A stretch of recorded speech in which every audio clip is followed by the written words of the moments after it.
فاعوذ باللہ من شرور انفسنا ومن سیئات اعمالنا من یہد اللہ فلا مضل لہ ومن یضلل فلا ہادی لہ واشہد ان لا الہ الا اللہ وحدہ لا شریک لہ واشہد ان محمدا عبدہ ورسولہ اما بعد فإن خیر الحدیث کتاب اللہ وخیر الہدی ہدی محمد صلی اللہ علیہ وسلم وشر الامور محدثاتها وکل محدثۃ بدعۃ وکل بدعۃ ضلالہ وکل ضلالۃ فی النار۔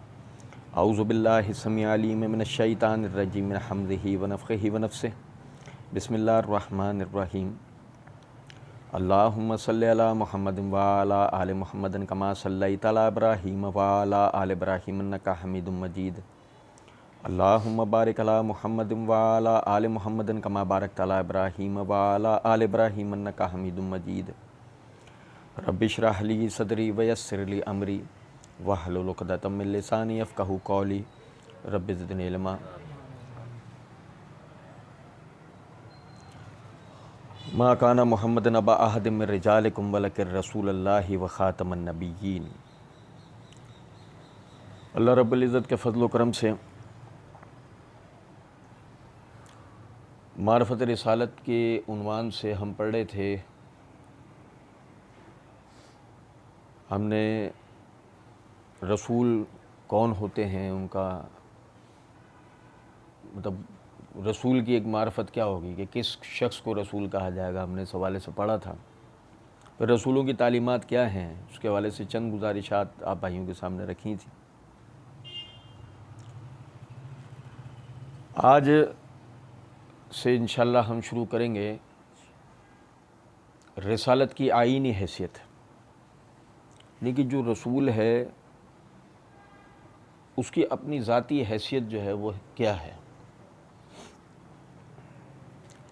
ہم چھوٹی عمر سے ایک جملہ سنتے آتے ہیں، ہمارے پیارے رسول، ہمارے پیارے نبی۔ یہ بظاہر یہ جملہ بڑا مؤدب اور زبان پر بڑا پیارا لگتا ہے، لیکن اس جملے کی وجہ سے ہم ایک چیز فراموش کر بیٹھے ہیں، اور وہ ہے رسول کی حیثیت۔ نبی صلی اللہ علیہ وسلم یعنی آدم علیہ السلام سے لے کے نبی صلی اللہ علیہ وسلم تک جتنے بھی انبیاء و رسول اس دنیا کے اندر آئے، وہ سب کے سب اللہ رب العزت کی تعلیمات کو لوگوں کی ہدایات و کامرانی کے لیے لے کر آئے۔ رسول کے لفظی معنی پیغام لانے والا، پیغام پہنچانے والا، نبی کے معنی خبر دینے والا۔ گویا دوسرے لفظوں میں آپ نے دیکھا ہوگا، ایک پچھلے کچھ سالوں پہلے ایک اس پر فلم بنی تھی نبی صلی اللہ علیہ وسلم کی زندگی کے حوالے سے، میسنجر کے نام سے، میسج کے نام سے، یعنی کہ پیغام۔ اچھا، نبی صلی اللہ علیہ وسلم کو فلم بنانے والے نے دکھایا آپ کے ہجرت کے ایام سے شروع کر کے، اور فتح مکہ پر اس نے فلم کی اپنی تکمیل کر لی۔ گویا اس نے یہ تاثر دیا کہ یہ ایک شہر سے نکالے جانے سے لے کر اس شہر پر دوبارہ سے حاکمیت قائم ہو جانے تک کی زندگی تھی۔ اور یہی وجہ ہے کہ جب رسول کا معنی پیغام پہنچانے والا، تو ہم نے نبی صلی اللہ علیہ وسلم کو ایک پیغام پہنچانے والا ہی سمجھا۔ انبیاء کرام علیہم الصلوۃ والسلام کو ہم نے پیغام پہنچانے والا ہی سمجھا کہ بس انہوں نے اللہ کے پیغامات ہم تک پہنچا دیے اور ختم۔ اب افراط و تفرید کا معاملہ شروع ہوا۔ ایک گروہ اس کے بعد نبی صلی اللہ علیہ وسلم کو چھوڑ کر دیگر بزرگوں کی پیروی کی طرف چلا گیا، اور دوسرا گروہ نبی صلی اللہ علیہ وسلم کی، انبیاء کرام علیہم الصلوۃ والسلام کی جو ایک آئینی حیثیت تھی، اس کو فراموش کر کے محض ان تعلیمات کی طرف چلا گیا جو تعلیمات انہوں نے قرآن کے نام سے بیان کی. یعنی کہ ایک گروہ نے نبی کی اس طرح پیروی چھوڑی اور دوسرے گروہ نے اس طرح پیروی چھوڑی.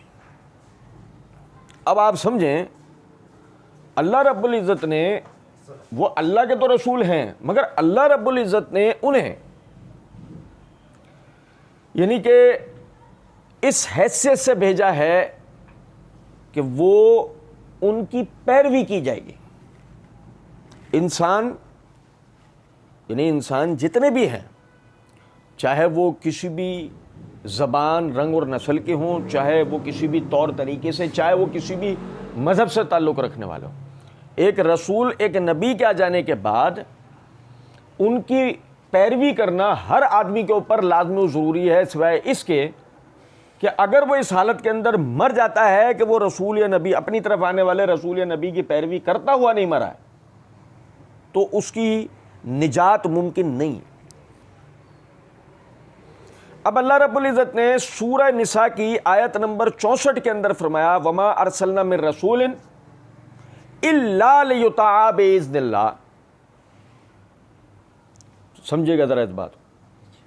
ہم نے توحید کو پڑھا, اللہ کی فرما برداری کو پڑھا, اللہ کے آگے گردن جھکا دینے کو پڑھا.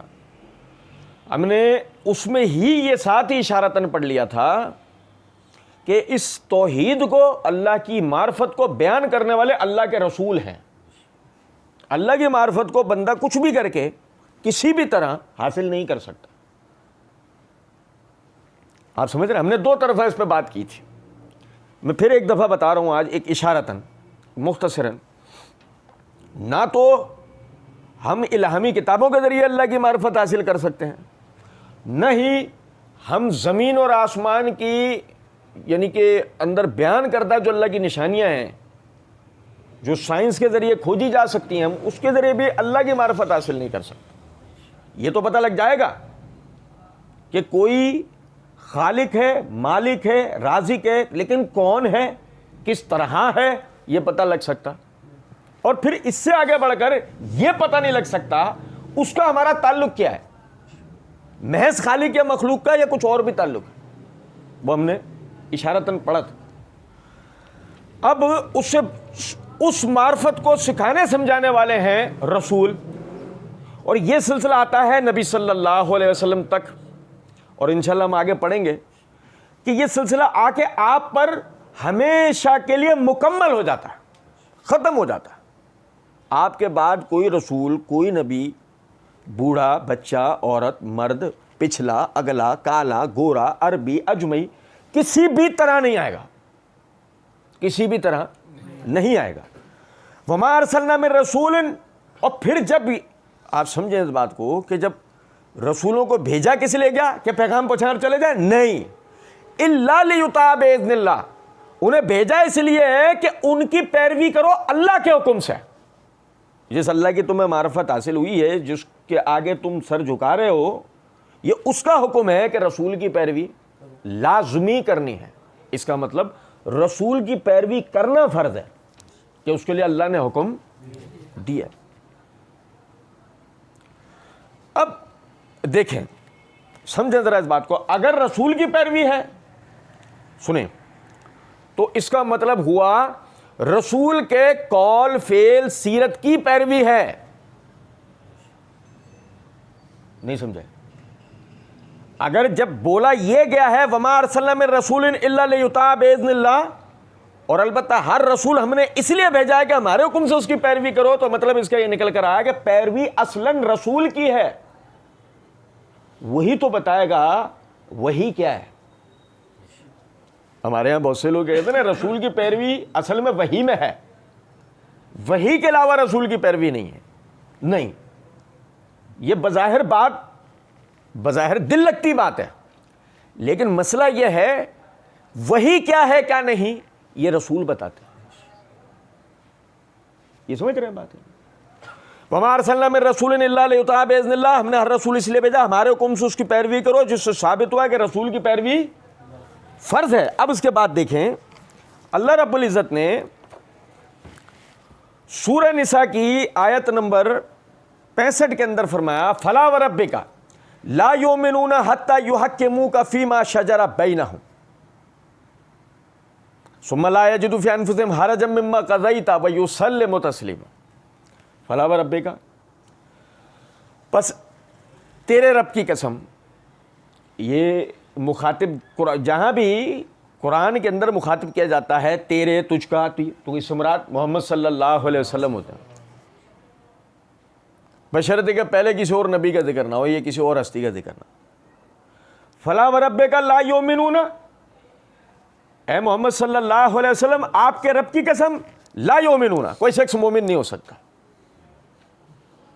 کوئی شخص مومن نہیں ہو سکتا، حتی یحکموک فیما شجر بینہم، یہاں تک کہ آپ فیصلہ کریں ان کے آپسی اختلافی معاملات میں، ثم لا یجدوا فی انفسہم حرجا مما قضیت، پھر وہ اپنے دل میں آپ کے فیصلے کے خلاف کسی قسم کا شک نہ آنے دے، وَيُسَلِّمُ تَسْلِيمًا، اور دل کی گہرائیوں سے اسے تسلیم کر لے۔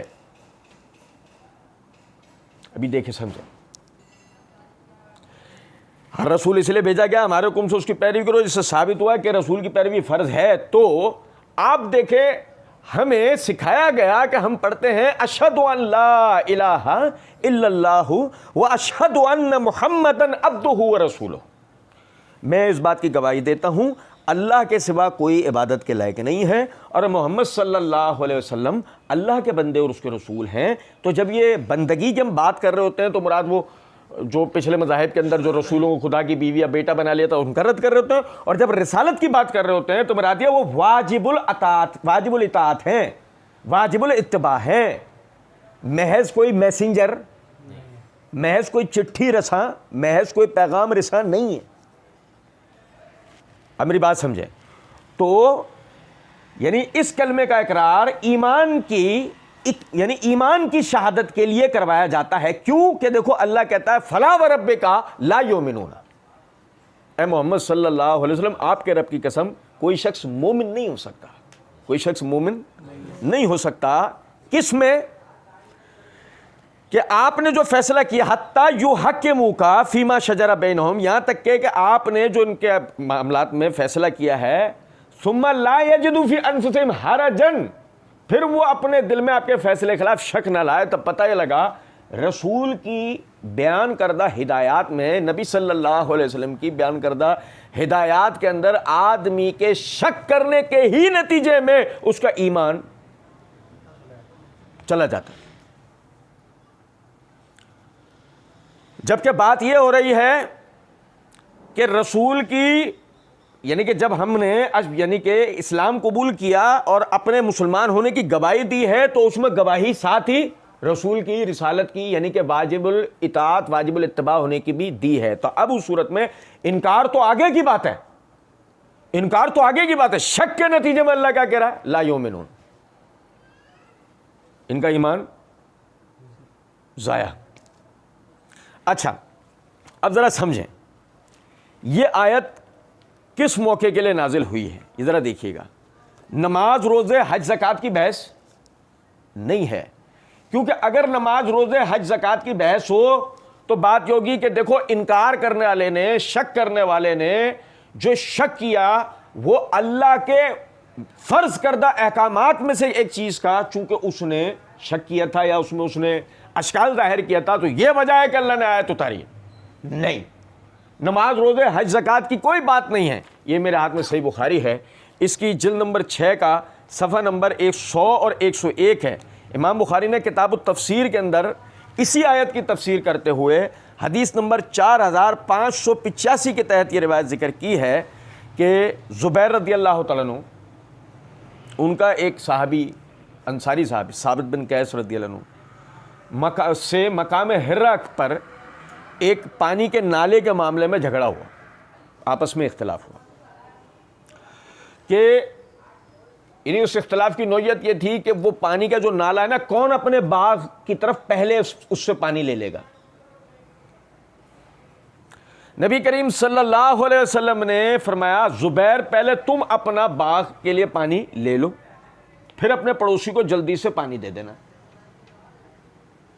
یہ نماز روزہ حج زکوٰۃ کی بات ہو رہی ہے، کاروباری میٹر ہے، اور بھائی میرے پیارے یہ معیشتی معاملہ ہے. معیشتی معاملے کے اندر نبی صلی اللہ علیہ وسلم نے ایک ہدایت کی ہے, اور وہ کوئی ایسی ہدایت بھی نہیں ہے بظاہر کہ یہ لازمی ہو گیا کہ ہوگا ہی اب اس طریقے سے, بظاہر ایسا کوئی لفظ نہیں ہے. آپ نے بس یہ کہا ہے اسکی یا زبیر ثم حبس الماء حتی یرجع الی الجحدر ثم ارسل الماء الی جارک, کہ پہلے تو اپنے باغ کے لیے پانی لے لے, اس کے بعد یعنی کہ جب تیرے باغ کا پانی بھر جائے تو اپنے پڑوسی کے لیے وہ پانی دے دے. اس پر وہ جو صحابی تھے نا, جو انصاری جو صحابی تھے, انہوں نے کہا اے نبی صلی اللہ علیہ وسلم یہ زبیر آپ کے پھوپھی زاد بھائی ہیں نا؟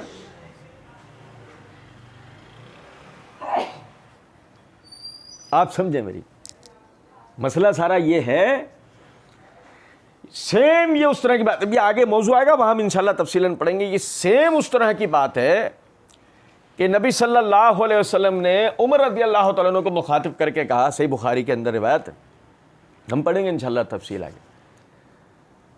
عمر تو مجھ سے کتنی محبت کرتا ہے کہ اللہ کے رسول میں آپ سے, اپنے بیوی بچوں, اپنے خاندان, اپنے ملنے جلنے والے سب سے زیادہ آپ سے محبت کرتا ہوں. نبی صلی اللہ علیہ وسلم نے فرمایا عمر تو اپنی جان سے مجھ سے محبت نہیں کرتا؟ تو عمر رضی اللہ تعالیٰ نے کہا نہیں. اب یہ کیا ہے مطلب اس بات کا؟ مسئلہ یہ ہے کہ وہ لوگ ہماری طرح کو خدا نہ خواستہ نہ تو چرب زبان تھے, نہ ہماری طرح جو نا لارے لپے کرنے والے لوگ تھے, اور نہ ہی ہماری طرح جو نا وہ ان کے اندر کوئی عیاری مکاری ٹائپ. سادہ لوگ, وہ دیکھا نہیں ان کا جو فرسٹ ورلڈ تھا وہ ان کو بدھو کہتے تھے, دیہاتی. کیوں انہیں دیہاتی کہتے تھے؟ سادہ لوگ قسم کے لوگ تھے وہ, ان کو نہیں پتا ہے کہ کس وقت کیا بات کرنی ہے کیا نہیں کرنی. آپ اس سے اندازہ کریں جب سورہ حجرات کے اندر یہ آیت نازل ہو گئی یا ایھا الذین آمنوا لا ترفعوا اصواتکم فوق صوت النبی, اے ایمان والو اپنی آوازوں کو نبی کی آوازوں سے بلند نہ کرو. تو انہیں پتہ ہی نہیں تھا اس ادب کا پہلے کہ ایسا نہیں کرنا ہے. اگر صحابہ کرام رضوان اللہ علیہم اجمعین اپنی سادگی میں کچھ اس طرح کے معاملات نہ کر جاتے تو آج یہ دین جو نکھر کے اور تفصیل و تفسیر ہو کے جو ہم تک پہنچا ہے یہ نہیں پہنچا. یہ تو ان حضرات کی چھوٹے موٹے سے کیے ہوئے یہ معاملات جو تھے نا, اسی سے بالکل تفصیل ہو کے نہیں اس میں گنجائش ہے, اس میں گنجائش نہیں, یہ ہم تک پہنچا. تو یہی وجہ ہے کہ انہوں نے کہا اللہ کے رسول یہ آپ کے پھوپھی زاد بھائی نہیں ہیں. تو یہ سن کر نبی صلی اللہ علیہ وسلم کا چہرہ کا رنگ بدل گیا, یعنی آپ کے مزاج میں تبدیلی آ گئی. آپ صلی اللہ علیہ وسلم نے فرمایا زبیر اپنے باغ کے لیے پانی لو, اور پانی اس وقت تک رو کے رکھو کہ منڈیر تک پانی بھر جائے, پھر اپنے پڑوسی کے لیے چھوڑنا. ٹھیک ہے, یعنی کہ نبی صلی اللہ علیہ وسلم نے پہلے تو رعایت دی تھی نا اس کو, صحابی کو اس کو رعایت دی تھی نا کہ بھائی تو جتنا ضرورت کا پانی لے لے, اس کے بعد اپنے پڑوسی کے لیے پہلے چھوڑ تاکہ اسے مل جائے. اس کو بات ہی سمجھ میں نہیں آئی, اسے ایسا لگا کہ پہلے اپنے رشتہ دار کو نواز رہے ہیں. کچھ بات سمجھ رہے ہیں نہیں؟ اچھا بہرحال, لیکن اس مرتبہ آپ صلی اللہ علیہ وسلم نے زبیر کو صاف طور پر ان کا پورا حق دے دیا, کیونکہ انصاری نے ایسی بات کہی تھی جس سے آپ کا خفا ہونا قدرتی تھا. آپ صلی اللہ علیہ وسلم نے اپنے پہلے فیصلے میں دونوں کے لیے رعایت رکھی تھی. زبیر رضی اللہ تعالیٰ نے بیان کیا کہ یہ جو آیات ہیں اسی سلسلے میں نازل ہوئی تھیں کہ فلا وربک لا یؤمنون حتی یحکموک فیما شجر بینہم. اب آپ یہ دیکھیں ذرا, ثابت بن قیس بن شماس رضی اللہ تعالیٰ عنہ جو انصاری صحابی ہیں, آپ سمجھیں کہ وہ ہیں کہ جن کے, یعنی یہ ان حضرات میں سے ایک ہیں کہ جن کے لیے سورہ توبہ آیت نمبر 100 کے اندر اللہ رب العزت نے یہ فرما دیا ہے کہ والسابقون الاولون من المہاجرین والانصار والذین تبعہم بإحسان رضی اللہ عنہم ورضوا عنہ, کہ جنہوں نے اسلام کے لیے سبقت کی, جنہوں نے اسلام کے لیے اپنے گھر بار چھوڑے, اور جنہوں نے ان گھر بار چھوڑنے والوں کی مدد کی, انصار. اور جنہوں نے جو بعد میں مسلمان ہوا اور ان کی صحیح طریقے سے پیروی کی, اللہ ان سے راضی ہو گیا, یہ اللہ سے راضی ہو گیا. اللہ ان کے لیے اتنی بڑی بشارت پہلے ہی اتار چکا ہے. لیکن اس کے باوجود نبی صلی اللہ علیہ وسلم کی بات کے, آپ کے فیصلے کی اہمیت کیا ہے اس کو اجاگر کرنے کے لیے اللہ رب العزت نے اس موقع پہ آیت اتار دی, فلا وربک لا یؤمنون, تیرے رب کی قسم کوئی شخص مومن نہیں ہو سکتا حتی یحکموک فیما شجر بینہم, یہاں تک کہ تو ان کے آپسی اختلافات کو کوئی فیصلہ کرے, ثم لا یجدوا فی انفسہم حرجا مما قضیت, پھر وہ تیرے فیصلے کے خلاف دل میں کوئی شک. آج کیفیت کیا ہوتی ہے, بہت ساری سنتیں ایسی ہیں کہ جن کے لیے پہلے ہمیں یہ بتانا پڑتا ہے سامنے والے کو. سامنے والا پوچھ رہا نہیں یہ فرض ہے, واجب ہے, سنت موقدہ ہے, نہیں سمجھے بھائی یہ کیا ہوتا ہے سنت موقدہ؟ آپ سمجھیں ذرا اس بات کو کہ اگر اللہ رب العزت نے آپ کو توفیق دے رکھی ہے ایک سنت پہ عمل کرنے کی, اللہ کا شکر ادا کرتے ہوئے آپ اس پہ عمل کریں کہ آپ اس بحث میں پڑھ رہے ہیں کہ موقدہ ہے یا غیر موقدہ. کیسی عجیب و غریب بات.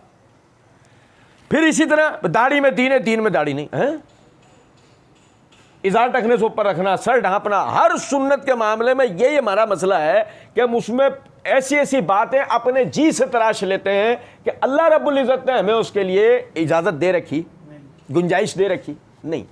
اچھا دیکھیں پھر فرمایا وَيُسَلِّمُ تسلیمہ, دل کی گہرائیوں سے تسلیم کرے. دل کی گہرائیوں سے تسلیم کرنے کا مطلب کیا ہے کہ نبی صلی اللہ علیہ وسلم نے کہہ دیا, بات ختم. نبی صلی اللہ علیہ وسلم نے کر کے دکھا دیا, بات ختم. اب اس کے بعد دوسری تیسری بات نہیں ہو.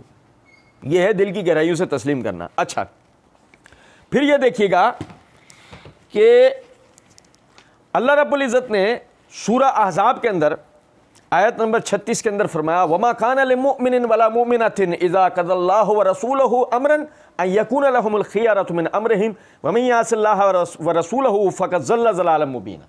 اللہ رب العزت نے فرمایا کسی مومن مرد کے لیے اور کسی مومن عورت کے لیے یہ لائق نہیں ہے, یہ جائز نہیں ہے, اذا قضى الله ورسوله امرا, کہ جب کسی معاملے میں اللہ اور اس کے رسول فیصلہ کر دیں, ان یکون لهم الخیارۃ من امرہم, پھر اس کے بعد انہیں کسی قسم کا اس معاملے میں اختیار رہ جائے. نہیں سمجھے؟ دیکھیں میں آپ کو بتاؤں, یہ میرے ہاتھ میں تفسیر ابن کثیر ہے, اس کی جلد نمبر 4 کا صفحہ نمبر 234 ہے. حافظ ابن کثیر رحمۃ اللہ علیہ اس آیت کی تفسیر کرتے ہوئے فرماتے ہیں کہ نبی صلی اللہ علیہ وسلم نے زید بن حارثہ رضی اللہ تعالی عنہ کو پیغام ان کا لے کر حضرت زینب بنت جہش رضی اللہ تعالی عنہا کے پاس آپ گئے. انہوں نے کہا میں ان سے نکاح نہیں کروں گی. آپ صلی اللہ علیہ وسلم نے فرمایا ایسا نہ کہو اور اس سے نکاح کر لو. تو زینب رضی اللہ تعالی عنہا نے جواب دیا کہ اچھا پھر مجھے سوچنے کی مہلت دیجیے. ابھی انہوں نے یہ باتیں ہو ہی رہی تھیں کہ اللہ رب العزت نے یہ آیت وَمَا كَانَ لِمُؤْمِنٍ وَلَا مُؤْمِنَةٍ, یہ آیت اللہ رب العزت نے نازل کری. یہ سن کر حضرت زینب رضی اللہ تعالیٰ عنہ نے فرمایا اے اللہ کے رسول صلی اللہ علیہ وسلم کیا آپ اس نکاح سے رضامند ہیں؟ تو نبی صلی اللہ علیہ وسلم نے کہا ہاں. تو زینب رضی اللہ تعالیٰ نے جواب دیا پھر مجھے اس سے کوئی انکار نہیں, میں اللہ تعالیٰ کے رسول صلی اللہ علیہ وسلم کی نافرمانی نہیں کرنے والی, میں نے اپنا نفس ان کے نکاح میں دے دیا. اچھا دیکھیں میں آپ کو بتاؤں ذرا تھوڑا سمجھیں, میں نے ابھی تھوڑی دیر پہلے اشارہ دیا تھا. یہ نماز روزہ حج زکوٰۃ کا مسئلہ نہیں ہے کہ کوئی آدمی یہ کہہ دے کہ نہیں چونکہ یہ معاملہ وہی سے متعلقہ تھا, اللہ کے جو نئے احکامات سے متعلقہ تھا. یہ وجہ ہے کہ اللہ رب العزت نے اپنی بات کی نافرمانی کے لیے منع کیا. پہلے معاملے کا تعلق تھا معیشت سے, دوسرے معاملے کا تعلق ہے معاشرت سے. وہ کاروبار سے تعلق رکھتا تھا, یہ ازدواجی امور سے تعلق رکھنے والا معاملہ ہے. اس میں بھی بندے کے اپنے ذاتی اختیار کو دخل ہوتا ہے. یار میرا کام کاروبار ہے, تمہیں کیا پتا, تمہیں کیا کاروبار کی اونچ نیچ پتا, یا اس زمانے میں کاروبار کا ڈھنگ کیا تھا اور آج رنگ کیا ہے. نہیں سمجھے کچھ بات؟ اسی طریقے سے نکاح کا معاملہ, ارے بھائی وہ تو آپ کی بات صحیح ہے یار, پہلے وہ نکاح سادگی سے ہو جایا کرتے تھے, پہلے وہ نکاح میں یہ والے اب معاملہ دوسرا ہے, اب حالات وہ پہلے والے نہیں ہیں. سمجھے ہیں بات کو؟ یہ نماز روزہ زکوٰۃ کی بات نہیں ہو رہی, یہ نکاح کی بات ہے. اور معاملہ کیا تھا, عرب جاہلی زمانے میں یہ ذات پات کا فرق نکاحوں کے اندر ملحوظ رکھا جاتا تھا. غیر سید کا سید سے نکاح نہیں ہوگا, غیر سید کا یعنی کہ غلاموں کا سرداروں سے نکاح ہو سکتا. سمجھے ہیں کچھ بات کو یا نہیں؟ بھائی سید عربی میں لقب ہے نا, سردار کو کہتے, اور غیر سید سے مراد جو سردار نہیں ہے, اب ظاہر ہے غلام ہے. تو غلاموں کا نکاح سرداروں سے نہیں ہو سکتا۔ زید بن حارثہ رضی اللہ تعالی عنہ وہ غلام تھے، نبی صلی اللہ علیہ وسلم نے ان کو آزاد کر کے ان کو ایسی تربیت دی، ایسا اپنے ساتھ رکھا کہ لوگوں نے ان کو زید بن محمد کہنا شروع کر دیا تھا صلی اللہ علیہ وسلم۔ اب جب وہ بڑے ہو گئے تو اس جاہلی رسم کو، یہ ذات پات کے فرق کو نکاح کے اندر مٹانے کے مسئلے کو، یعنی نبی صلی اللہ علیہ وسلم نے اس کو مٹانے کے لیے اپنی پھوپھی ذات بہن زینب کا نکاح زید رضی اللہ تعالیٰ عنہ سے کرنا چاہا تاکہ یہ جاہلیت کی رسم ختم ہو۔ چونکہ ابھی تک زینب جو ہے وہ تو وہی اسی پرانے رسم و رواج کے مطابق تھی نا کہ بھئی سید کا غیر سید سے نکاح نہیں ہو سکتا۔ آج ہمارے معاشرے میں یہ جاہلی رسم ہے یا نہیں؟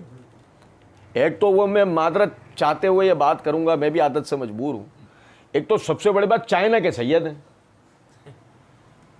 اندر مال کچھ اور اوپر سید کا لیبل لگا ہوا۔ کچھ بات آ رہی ہے سمجھ میں یا نہیں؟ ہمارے یہاں تو خود بخود ایک رات سے صبح ہوتی ہے سید بن جاتا ہے، نہیں سمجھے؟ بہرحال عرض کرنے کا مطلب یہ ہے کہ حقیقی جسے سید کہا جا سکتا ہو، حقیقی سیدہ زینب رضی اللہ تعالی عنہا نبی صلی اللہ علیہ وسلم کی اہل بیت، آپ نے ان کا نکاح زید بن حارثہ رضی اللہ تعالیٰ عنہ سے کروایا، جس سے ثابت ہوتا ہے کہ سید کا غیر سید سے، غیر سید کا سید سے نکاح ہو سکتا ہے۔ یہ سب ہماری گڑنت ہیں کہ جی اس کا اس سے نہیں، اس کا اس سے نہیں۔ اصل چیز ہے دین، اصل چیز ہوتا ہے دین کو دیکھنا۔ بہرحال ابھی یہ بحث نہیں ہے، اس حوالے سے پوری ایک تفصیل ہم نے نکاح کو آسان کیجیے کے نام سے ویڈیو ہے یوٹیوب چینل پہ اپلوڈ کی ہوئی۔ بہرحال تو میرا بتانے کا مقصد ہے کہ آپ دیکھیں کہ وہ جاہلیت کی رسم کو توڑنے کے لیے بظاہر ان کو وہ فیصلہ ایک دم نہیں سمجھ میں آیا تو انہوں نے سوچنے کے لیے مہلت مانگی، یعنی اس کا مطلب انہوں نے اس معاملے میں اپنا اختیار سمجھا کہ نکاح شادی بیاہ کے معاملے میں ہم اختیار رکھتے ہیں، جو چاہے مہندی مائیوں جہیز وغیرہ جو چاہے کر لیں، شریعت نے ہمیں اجازت دے رکھی ہے۔ لیکن اسی وقت اللہ رب العزت نے آیت نازل کی ہے کہ فلاں، یعنی اللہ رب العزت نے فرمایا کہ کسی مومن مرد کسی مومن عورت کے لیے لائق نہیں ہے کہ اللہ اور اس کے رسول کسی معاملے میں کوئی فیصلہ کر دیں، اس کے بعد ان کے لیے اس معاملے میں کسی قسم کا کوئی اختیار رہ جائے، اور اس کے بعد اللہ رب العزت نے فرمایا وَمَن يَعْصِ اللَّهَ وَرَسُولَهُ فَقَدْ ضَلَّ ضَلَالًا مُبِينًا، جو اللہ اور اس کے رسول کی نافرمانی کرے وہ بہت دور کی گمراہی میں جا پڑا۔ یہ پوری آیت یعنی ایسی تکمیل ہوتی ہے۔ اور آپ دیکھیں کہ اسی کا اشارہ ایک اور یعنی کہ واقعے کے اندر ہے، یہ دیکھیں، یہ میرے ہاتھ میں اسد الغابہ ہے، یہ اسد الغابہ کی جلد نمبر 1 کا صفحہ نمبر 412 ہے۔ امام ابن اسیر جزری رحمۃ اللہ علیہ یہ سیدنا جلبیب رضی اللہ تعالیٰ عنہ کے حالات بیان کرتے ہوئے روایت لے کے آئے ہیں کہ ابو برزہ اسلمی کی روایت میں یہ الفاظ ہیں کہ انصاری مرد کی ایک لڑکی سے نبی صلی اللہ علیہ وسلم نے آپ کا نکاح طے کیا۔ آپ سیاہ رنگت اور چھوٹے قد کے حامل تھے، سیدنا جلبیب سیاہ رنگ کے اور قد بھی چھوٹا تھا۔ تو وہ جو انصاری تھا، لڑکی کا باپ اور اس کی ماں، انہوں نے نکاح سے انکار کر دیا، انہوں نے نکاح کے لیے رضامندی نہیں ظاہر کی۔ لڑکی پیچھے پردے میں سے یہ سب سن رہی تھی کہ بھئی نبی صلی اللہ علیہ وسلم نے اس کو نکاح کے لیے بھیجا ہے اور میرے والدین نے اس کو منع کر دیا۔ تو اس نے یہ آیت پڑھی وَمَا كَانَ لِمُؤْمِنٍ وَلَا مُؤْمِنَةٍ إِذَا قَضَى اللَّهُ وَرَسُولُهُ أَمْرًا أَن يَكُونَ لَهُمُ الْخِيَرَةُ مِنْ أَمْرِهِمْ، کسی مسلمان مرد کسی مسلمان عورت کے لیے لائق نہیں ہے کہ اللہ اور اس کے رسول کسی معاملے میں فیصلہ کر دیں تو اس کے بعد اس معاملے میں کسی قسم کا کوئی اختیار باقی رہ جائے۔ تو اب اس کے یعنی کہ وہ کہتی ہے کہ میں اس بات پر راضی ہوں اور اس نکاح کو برقرار رکھتی ہوں جو میرے لیے رسول اللہ صلی اللہ علیہ وسلم نے پسند فرمایا۔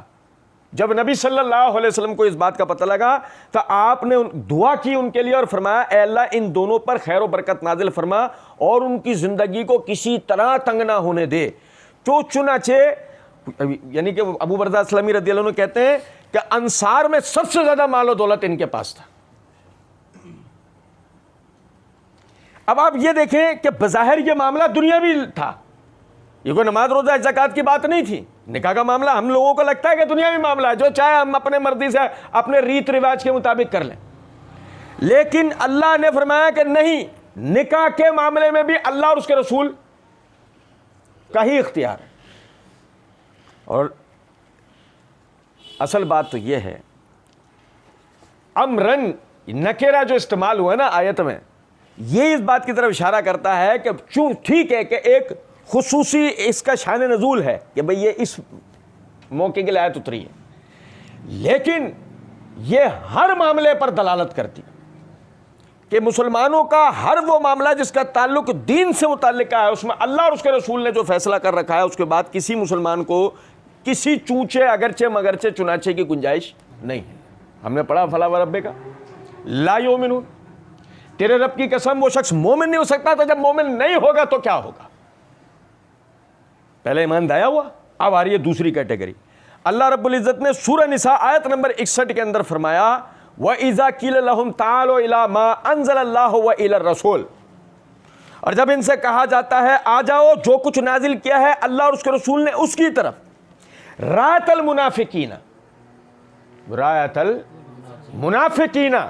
يَصُدُّونَ عَنْكَ صُدُودًا, تو منافقوں کو دیکھے گا تیری طرف, تیرے فیصلے کی طرف آنے سے ہٹ رہے ہوں. کہ جب ایمان ضائع ہوگا تو دوسری کیٹیگری کیا ہوگی کہ کہاں جا کے پڑے گا, نفاق میں.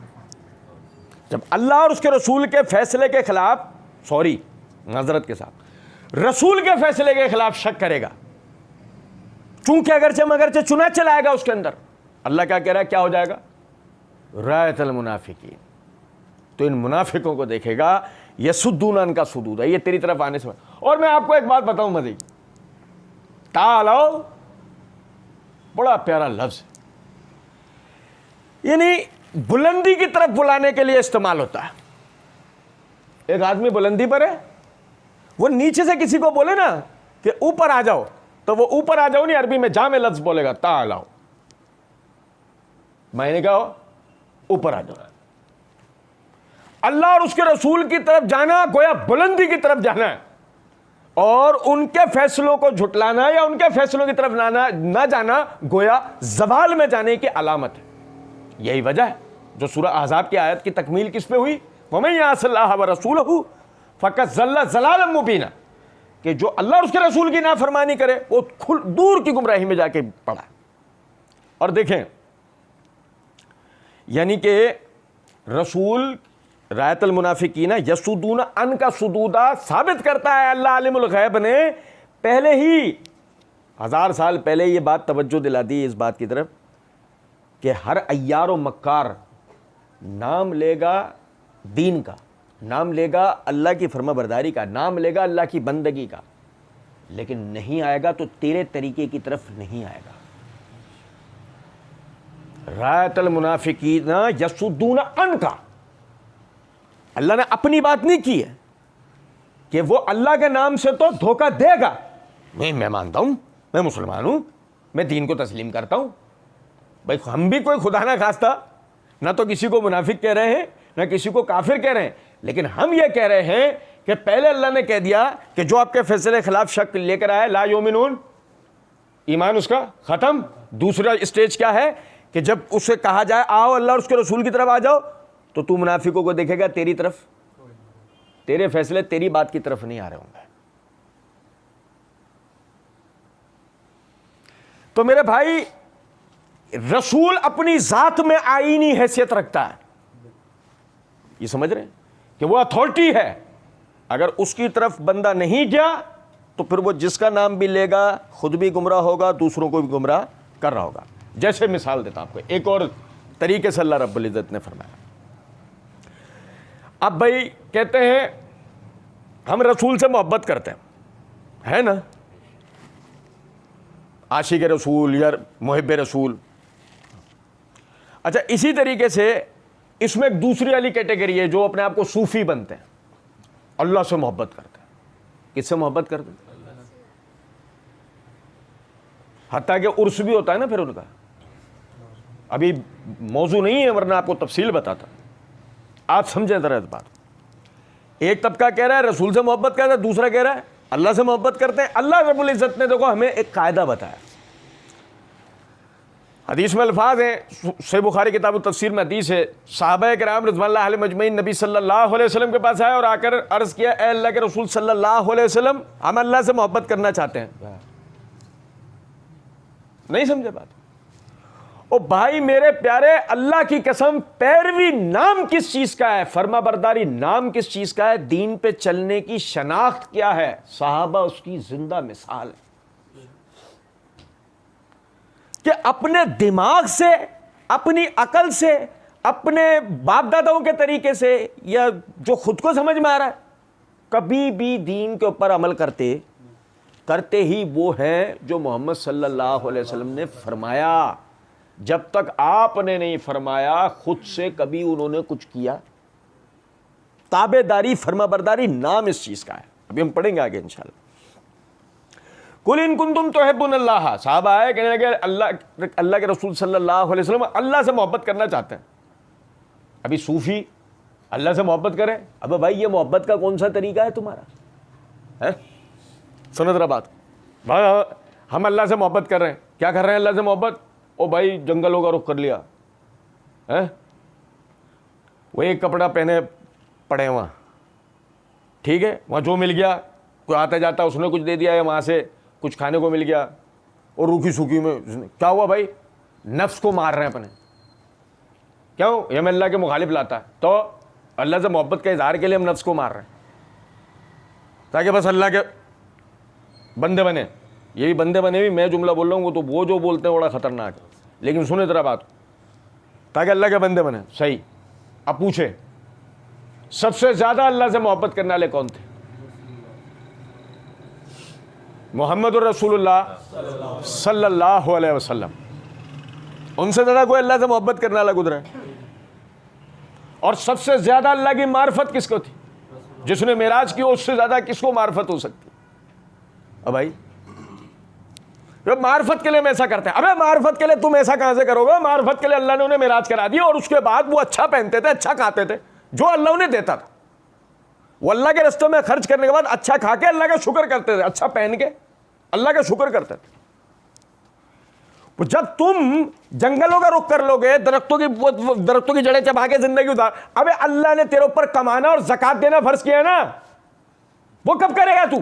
اس دین پر عمل کر. پھر اس کے بعد تو کہے کہ معرفت کے اس درجے پہ پہنچیں گے جو اللہ ولایت کا درجہ دے گا. کیسے دے گا ولایت کا درجہ جب تو دین کے حکم کو ہی جان بوجھ کے انکار کر رہا ہے، زکات کو، صدقات کو، کہ تو کما کے اس کے اوپر عمل کر سکتا تھا. تو نے اس سے پہلو تہی کی، تو نے اس کو کوئی اہمیت حیثیت نہیں دی. وہ عیسائی راہبوں کی طرح تو جنگلوں کے رخ کر رہا ہے، تو نے اپنی گمان میں سمجھ لیا میں یہ اللہ سے محبت کر رہا ہوں. اگر ایسا ہوتا تو سب سے پہلے جنگلوں کا رخ کرتے محمد الرسول اللہ صلی اللہ علیہ وسلم. آپ تو جنگلوں میں پڑے ہوئے لوگوں کو شہروں میں لے آئے. او بھائی پڑھو آپ سورہ توبہ کہ جو اللہ رب العزت نے 3 کیٹیگریز بیان کی ہیں نبی صلی اللہ علیہ وسلم کے آنے والے جو حضرات آپ کے پاس. ایک شہری، دوسرے دیہاتی، دوسرے دیہاتی. اس کا مطلب شہری زندگی، آپ جو ہدایات لے کے آئے تھے اس میں شہری زندگی تھی نا.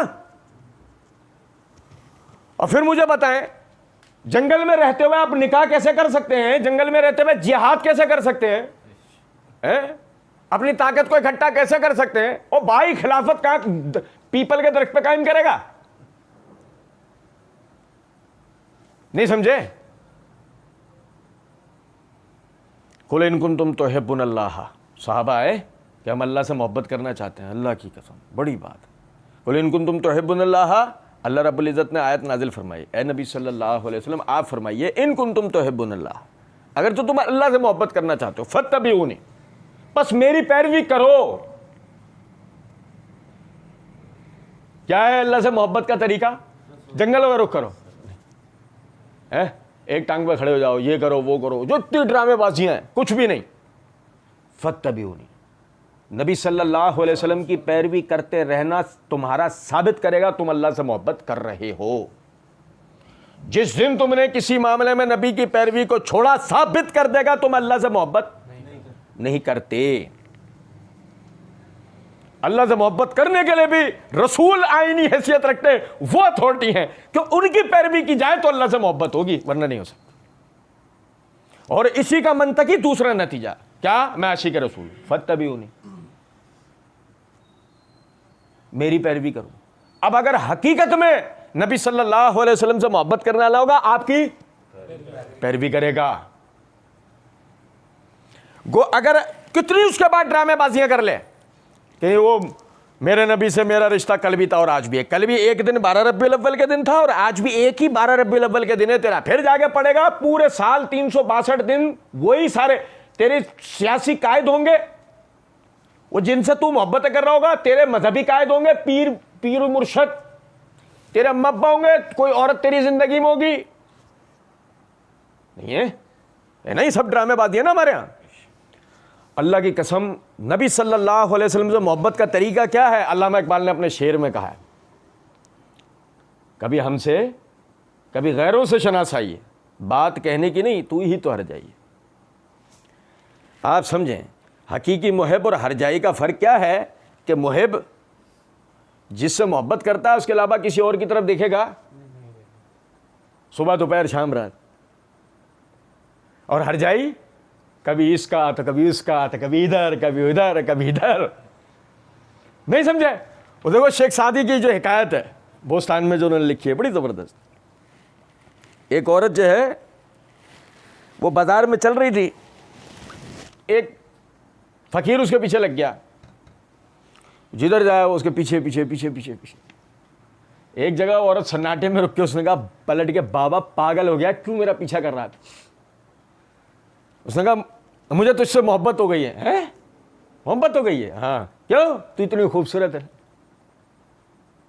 اس عورت نے کہا اچھا, اگر خوبصورتی کی وجہ سے مجھ سے محبت ہوئی ہے تو میری بہن کو اگر تو دیکھ لے گا تو تیرا پتہ نہیں کیا حال ہوگا. ہاں. اس نے کہا دیکھنا ہے؟ ہاں. وہی پیچھے بابا جی نے جیسی پلٹ کے دیکھا, عورت نے رکھ کے تھپڑ دیا اور کہا اگر حقیقت میں محبت کرتا ہوتا پلٹ کے دیکھتا. یہ سب ڈرامے بازیاں عشق رسول کی. میں عاشق رسول, ابے پلٹ کے پھر ادھر ادھر کیوں دیکھ رہا ہے؟ اسے پیر بنا لوں, اس سے طریقہ لے لوں, اس سے معرفت لے لوں, اس سے یہ لے لوں, اس کا یہ سیاست اس سے لے لوں, فلانا اس سے لے لوں, معیشت سیکھنے کے لیے انڈیا دیکھوں, انڈیا والے مارکیٹ کیسے چلا رہے ہیں. اللہ اور اس کے رسول صلی اللہ علیہ وسلم نے کیا بتایا؟ صبح دوپہر شام رات بندہ وہ دیکھتا رہے, ثابت کرے گا یہ باقی میں نبی صلی اللہ علیہ وسلم سے محبت کرتا. دیکھنے میں دکھے کس کے جیسا؟ نبی صلی اللہ علیہ وسلم. بیٹھنے اٹھنے میں کس کے جیسا؟ یقین کریں اگر آپ کو لگتا ہے نا کہ نبی صلی اللہ علیہ وسلم کی پیروی کرتے رہنے میں آپ کو تانا ملے گا, تو آپ سے پہلے خود نبی صلی اللہ علیہ وسلم کو تانے ملے نہیں ملے. لیکن اللہ کی قسم ان تانوں کے بعد ان تانوں کو ہے وتواصوا بالحق وتواصوا بالصبر, ساری انسانیت نقصان میں ہے سوائے الا الذین آمنوا وعملوا الصالحات, سوائے اس کے جو ایمان لا اور نیک اعمال کیے, وتواصوا بالحق, حق بات کی تلقین کرتا رہا, وتواصوا بالصبر, اور صبر کے ساتھ انہوں نے صبر کے ساتھ سب کچھ برداشت کیا. اللہ کمال کے اس درجے پہ انہیں لے گیا کہ آج تانے چھوڑیں. دنیا میں سب سے زیادہ تعریف کس کی ہوتی ہے؟ شخص واحد پر اگر بات کی جائے تو سب سے زیادہ تعریف محمد رسول اللہ صلی اللہ علیہ وسلم کی. اور وہ کتنا زبردست ایک پیرامیٹر, ایک کیسا زبردست میکینزم ہے کہ میرا آپ کا نام ہر ایک لمحے بعد نہیں لیا جا رہا ہے. ذرا دیکھیں, یہ 12:45 کے اوپر یہ اذان ہوئی, یہاں 2 منٹ کا فرق جس علاقے میں ہے نا, بظاہر وہاں 12:45 پہ وہ دے رہا ہوگا بظاہر, لیکن جو 2 منٹ کا فرق ہے نا, یہ 12:45 پر یہاں اذان ہوئی اور 12:45 پہ ہی, یعنی اصل میں وہ 12:47. نہیں سمجھے؟ ہر آدھے منٹ 1 منٹ کے فرق سے دنیا میں یہ اذان کا سلسلہ جاری رہتا ہے نا. اب ادھر اذان ہو رہی ہے, پھر ادھر اذان ہو رہی ہے, پھر ادھر اذان ہو رہی ہے, پھر ظہر ختم ہوئی تو عصر کی شروع ہوئی, عصر ختم ہوئی تو مغرب شروع ہوئی, مغرب ختم ہوئی تو عشاء ختم, فجر شروع ہوئی. تو ہر 1 منٹ, ہر آدھے منٹ, ہر 10 سیکنڈ کے فرق سے اشہد ان, مؤذن کیا کہہ رہا ہوتا ہے؟ محمد رسول اللہ. یعنی کہ اللہ رب العزت نے جو کہا تھا نا ورفعنا لک ذکرک، اے نبی صلی اللہ علیہ وسلم ہم نے آپ کے ذکر کو بلند کر دیا، تو آپ کا جو نام ہے وہ ہر منٹ، آدھے منٹ، سیکنڈوں کے فرق سے دنیا میں آپ اندازہ کریں۔ قل ان کنتم تحبون اللہ فاتبعونی، اگر تم اللہ سے محبت کرنا چاہتے ہو، تم رسول سے محبت کرنا چاہتے ہو، طریقہ یہ ہے رسول کی پیروی کرنی پڑے گی، تو آپ حقیقت میں رسول سے محبت کرنے والے ثابت ہوں گے۔ پھر انعام ہے اس کے ساتھ، یہی نہیں کہ بات اس پہ ختم ہو گئی، یحببکم اللہ، اللہ تم سے محبت کرے گا، اللہ تم سے محبت کرے گا۔ اس سے بڑھ کے کوئی نام ہو سکتا ہے کہ آپ سے کون محبت کرے؟ اور یہ آج جن کو ہم اللہ کے ولی کہتے ہیں، اس امت میں سب سے پہلے صحابہ کرام، پھر تابعین، پھر تبع تابعین، وہ سلسلہ آج تک چلا آ رہا ہے، قیامت تک جائے گا۔ جتنے دنیا میں اللہ کے ولی گزر چکے اور جو اب آئیں گے، سب میں جو چیز کامن ہے نا وہ ایک ہے، انہوں نے نبی کی پیروی کی، اللہ نے ان سے محبت کی،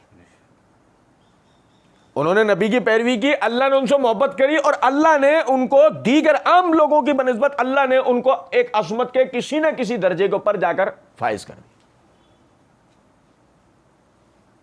بے مثال لیتے ہیں، ہمارے پیر و مرشد کی مثال ہے، محمد بن اسماعیل البخاری، امام بخاری رحمۃ اللہ علیہ۔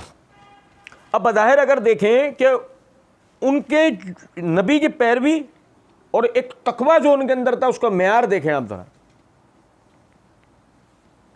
کشتی کے اندر ہیں، سفر ہو رہا، شور مچا، چوری ہو گئی، چوری ہو گئی، چوری ہو گئی۔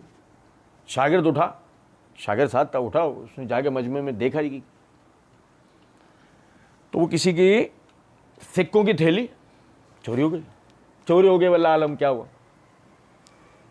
وہ پلٹ کر آیا، اس نے کہا حضرت ایسے تھیلی، ایسی تھیلی سکھوں کی ایک آدمی کی گم ہو گئی۔ امام بخاری رحمۃ اللہ علیہ نے اپنا تھیلا کھولا اور اپنے سکوں کی تھیلی اٹھائی، پانی میں پھینک دی۔ یہ پیسے نذرانے کے نہیں تھے، امام بخاری رحمۃ اللہ علیہ کپڑے کی امپورٹ ایکسپورٹ کا بزنس کرتے تھے، جہاں پڑھانے جاتے تھے وہاں جو کپڑا چلتا تھا خرید کے لے جاتے تھے، وہاں بیچتے تھے، دن میں، شام میں کلاسز دیتے تھے، فجر میں کلاسز دیتے تھے یا پڑھتے تھے خود۔ پھر وہاں سے جس جگہ سفر کرنا ہوتا تھا وہاں کے جو کپڑا چلتا تھا وہ کپڑا یہاں سے خریدتے تھے، وہاں لے کے جاتے تھے، خود بھی کلاسز لیتے تھے، وہاں پڑھاتے بھی تھے۔ یہ کسی کو نذرانے نہیں تھے، یہ امام بخاری کے اپنے ہاتھ کی کمائی، محنت تھی آپ کی۔ ایک تو پہلے نبی صلی اللہ علیہ وسلم کی پیروی میں رزق حلال کی کوشش کر رہے ہیں، دین سیکھنے کی کوشش کر رہے ہیں، پھر اس کے بعد تقویٰ دیکھو کہ وہ پھینک دیا نیچے، شاگرد حضرت یہ کیا کرا، یہ تو آپ نے اتنی محنت سے کمایا تھا۔ تو جواب میں کہا مجھے ڈر ہوا وہ یہ نہ کہہ دے یہ میری تھیلی ہے اور مجھ پر چوری کا الزام لگ جائے، مجھ پر شک آ جائے کہ میں چور ہوں۔ صرف الزام کے ڈر سے، چوری کے الزام کے ڈر، کیا حدیث میں الفاظ ہیں کہ مومن جب چوری کرتا ہے مومن نہیں رہتا۔ یار آپ اندازہ کریں، صرف اس الزام کے ڈر، چور، اس الزام کے ڈر سے کہ مجھے چور نہیں کہتے۔ تقویٰ، اندازہ کریں آپ، اللہ کا ڈر دیکھو اس آدمی کے لیے، پرہیزگاری کی زندگی دیکھو اس کی۔ نتیجہ یہ تو میں نے صرف ایک واقعہ بتایا، پوری سیرت ان کی واقعات سے بھری پڑی۔ نتیجہ یہ نکلا آج امام بخاری رحمۃ اللہ علیہ ایمانداری کے کس درجے پر فائز ہے کہ ان کی بیان کردہ حدیث مومن کے لیے اتھارٹی کا درجہ رکھتی ہے، منافق کا میں نہیں کہہ رہا، چائنا کے محققین کی بات نہیں کر رہا ہوں کہ جن کی تحقیق لے کر جب بیٹھ جاؤ نا سامنے تو دانتوں سے پسینہ نکلتا ہے۔ پھر ان کا کہاں سے؟ یا تو پاگل کتے کے نکلتا ہے اور یا پھر ایسے آدمی کے نکلتا ہے۔ کچھ بات آ رہی ہے سمجھ میں؟ نہیں تو اللہ رب العزت نے یہ مقام و مرتبہ ان کو عطا کیا۔ فرمایا یحببکم اللہ ویغفر لکم ذنوبکم، دوسرا انعام کیا ہے؟ ویغفر لکم ذنوبکم، تمہارے گناہ۔ بڑی تفسیر ہے اس کی، میں صرف مختصراً ایک جملے میں بات، ٹائم زیادہ ہو گیا، بقیہ انشاءاللہ پڑھیں گے۔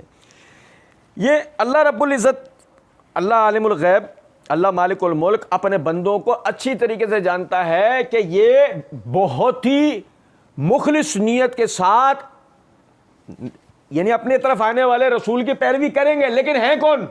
کلو بنی آدم خطاؤن، ہر آدم کا بیٹا خطا کرتا ہے. نہیں سمجھے بھائی؟ گناہ تو ہوں گے نا، کہیں نہ کہیں تو شیطان پھنسائے گا. نہیں سمجھے؟ تو جہاں پر شیطان پھنسائے گا، مثال ایک چھوٹی سی مثال دیں، رشوت دینے والا لینے والا دونوں جہنمی ہیں. اب لیگل پراپرٹی، لیگل پیپر، ساری چیزیں لیگل، خود جائز جگہ کھڑا ہے، اپنی پیپرز کی کسی حوالے سے اگر جاتا ہے اور صاحب نے گورنمنٹ ادارے سے ان کا نہیں اس پہ اتنی رشوت دینی پڑے گی، نہیں کہ بیچارہ سب سمجھا لیا، خود حدیث پڑھ کے سنا دی، ہوئے ایسے واقعات، اس کو حدیث پڑھ کے بتا دی، نہیں کہ جا مولوی صاحب پھر جا تو حدیث ہی پڑھ، نہیں سمجھے کچھ بات، منافق تو ہر جگہ ہے نا. اب غور طلب نقطہ یہ ہے کہ وہ مجبور ہو گیا ہے کس پر؟ رشوت دینے. کس نے پھنسا؟ ابلیس نے پھنسا. اب اس نے رشوت دے دی تو بظاہر الراشی فی النار، تو بظاہر تو وہ جہنم میں ہے نا. لیکن اللہ نے فرمایا یغفر لکم ذنوبکم، تمہارے گناہ تمہارے لیے معاف. آخر وقت تک پیروی کی کوشش کرتا رہا، جان بوجھ کے گناہ کر رہا تھا، اس کو پھنسایا کہ اس سے گناہ کروایا گیا. واللہ غفور رحیم، اور اللہ مغفرت کرنے والا اور رحم کرنے والا ہے. پھر فرمایا قل اطیعوا اللہ ورسولہ، اے نبی صلی اللہ علیہ وسلم آپ فرمایا اللہ اور اس کے رسول کی اطاعت کرو، فرما برداری کرو. فإن تولوا، اگر تم نے منہ پھیرا، فإن اللہ لا يحب الکافرین. لو جو بھائی تیسرا درجہ آ گیا. پہلے میں اللہ نے فرمایا لا یؤمنون، آپ کے فیصلے کے خلاف شک لے کر آ جائے دل میں تو ایمان. دوسرے میں کیا فرمایا؟ رایت المنافقین یصدون عنک صدودا، تیری طرف آنے سے منافق ہی. لیکن پھر اس کے بعد فإن تولوا، اس سب کے بعد بھی نہیں سمجھ میں آ رہی، فإن اللہ لا يحب الکافرین، پھر اللہ کافروں سے محبت کرتا، کافروں کو پسند کرتا، یعنی کہ آخر کار وہ کفر کے درجے پر پہنچے گا. اور آپ سمجھیں گے منکرین حدیث جو ہے نا وہ اسی درجے پر کھڑے ہیں. اب کوئی کہے فلاں اتنا بڑا نام تھا، فلاں اتنا بڑا نام تھا، فلاں اتنا بڑا نام تھا، وہ نام آپ کے ہیں، آپ کے لیے ہیں. اللہ اور اس کے رسول کی طرف سے جو ضمانتیں آئی ہیں نا وہ کچھ اور آئی ہیں ان کے لیے. وہ بڑے نام آپ کے لیے ہوں گے وہ، لیکن جس نے جانتے بوجھتے تعویل کے رستے سے انکار کا دروازہ کھولا حدیث کا، وہ آدمی کہاں جائے گا؟ وہ سیدھا کفر کے اندر جائے گا. کچھ بات آ رہی سمجھے؟ کیونکہ فإن تولوا، پس اگر تم نے منہ پھیرا تو ان اللہ لا يحب الکافرین، پھر اللہ کافروں کو پسند کرتا. اور کافر کا مطلب ہی کیا ہے؟ جھٹلانے والا. پہلے سب سے پہلے وہ شک لایا دل میں، پھر اس نے غیر محسوس انداز میں انکار کرا، کس طرح کہ تعویل کر رہا ہے اس طرف آ نہیں رہا. پھر تیسرے درجے میں پہنچ کے سیدھا انکار کیا، جیسے کہ بھئی دیکھیں داڑھی جو نا وہ عربوں کا کلچر ہے.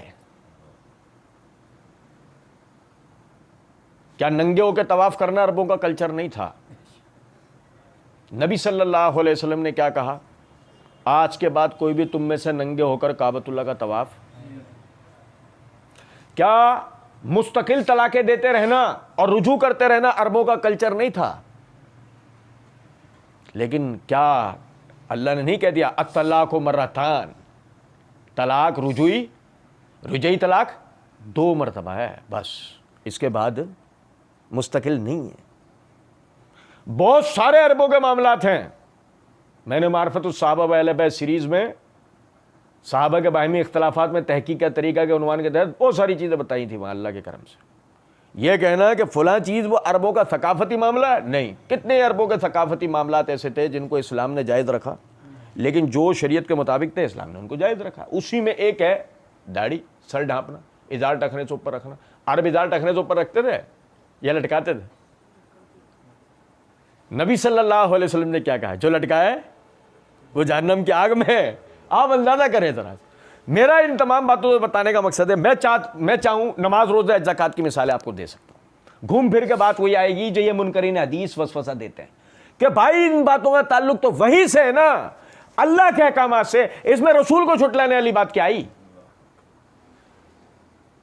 لیکن معیشت کا معاملہ کہاں اللہ کا معاملہ ہے, ازدواج کا معاملہ کہاں اللہ کا معاملہ ہے؟ بظاہر معیشت کمانے کا معاملہ اللہ سے ہے, شادی بیاہ کا معاملہ اللہ سے ہے, اتوار کا معاملہ اللہ سے ہے. نہیں, یہ تو بظاہر تمہارا معاشرتی معاملہ ہے نا, ازدواجی و خانگی و معیشتی معاملہ ہے نا, لیکن وہاں بھی کہہ دیا گیا رسول کی مخالفت کرنی. اس کا مطلب رسول ایک آئینی حیثیت رکھتے ہیں. اور ایک آخری بات بتا کے بات ختم کر رہا ہوں, اس کی پوری تفصیل ہم نے صحابہ بحیثیت حکمران امت میں پڑھا تھا. یہ جب ہم پڑھتے ہیں نا ان الحکم الا للہ, حاکمیت صرف اللہ کی ہے, تو اس حاکمیت کے اندر نمائندگی شامل پتہ ہے کس کی ہے؟ حتی یحکموک فیما شجر بینہم. وہ جو حاکمیت اللہ کی ہے اس میں نمائندگی کس کی ہے؟ محمد الرسول اللہ صلی اللہ علیہ وسلم. حتی یحکموک, وہ حکم دے گا کون؟ وہ سامنے سے حکم, اللہ کا حکم تو نازل ہوا کس پہ؟ محمد صلی اللہ علیہ وسلم. سامنے سے وہ حکم کون دے رہا ہے؟ حتی یحکموک فیما شجر, یہاں تک کہ آپ حکم کریں ان کے کسی اختلاف. ثم لا یجدوا مما قضیت ثم لا یجدوا حرجا مما قضیت, پھر وہ آپ کے فیصلے کے خلاف دل میں کوئی شک. تو کس کے فیصلے کے خلاف شک لانے پر آدمی کا ایمان زائل ہو رہا ہے؟ اللہ کے, نبی صلی اللہ علیہ وسلم کے. تو یہی وجہ ہے کہ سورہ آل عمران میں اللہ رب العزت نے فرمایا وَمَن يُطِعِ الرَّسُولَ فَقَدْ أَطَاعَ اللَّهَ, جس نے میرے رسول کی اطاعت کری اس نے اللہ کی اطاعت کری. اللہ کی اطاعت الگ سے نہیں ہو سکتی, قرآن کو آپ الگ سے نہیں مان سکتے. آپ کو پہلے رسول پہ ایمان لا کے حدیث پہ ایمان لانا پڑے گا جو کہ سند ہے قرآن کی. رسول آئینی حیثیت رکھتے ہیں ہر معاملے میں. حاکمیت بھی رسول کی نمائندگی سے ہوگی تو رسول کا نمائندہ ہی حاکم بنے گا, جو رسول کے مطابق حکومت کرے گا. جو رسول کے مطابق حکومت نہیں کرے گا وہ کبھی بھی مسلمانوں کا نمائندہ ہو سکتا. اللہ رب العزت سمجھنے اور عمل کرنے کی توفیق دے. وما علینا الا البلاغ.